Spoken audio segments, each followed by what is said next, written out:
Got a plain STL? Let's add some style. PlainMesh.com does it in a single file. Just a few clicks to get that carbon fiber weave. Slice it in Orca Slicer, then you just believe. Put the finished Benchy on the lazy Susan stand.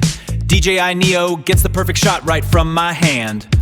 Level up your prints, it's easier than you think. Yeah, level up your prints in just a single click. Standard 3D prints are great, but sometimes they just feel a little flat. Today, I'm going to show you how to add pro-level texture to any STL file in about 30 seconds. I'm using a site called PlainMesh. It's a browser-based tool that lets you wrap textures directly onto your mesh. I'm grabbing our test Benchy and selecting the carbon fiber preset. As you can see, this is a plain STL without any textures. Let's have a look at our texture options. Let's try the fuzzy skin option first. Because PlainMesh adds physical bumps to the STL, the file size gets a lot bigger. Make sure your PC can handle the high poly mesh. Okay, let's get to the part you came here for, the carbon fiber texture.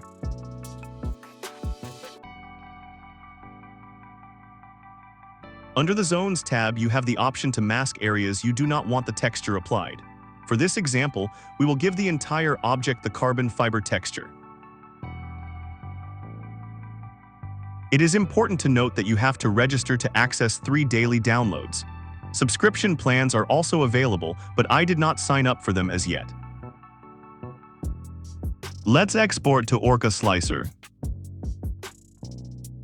This time I will be printing black PETG. It will give the carbon fiber texture a great finish.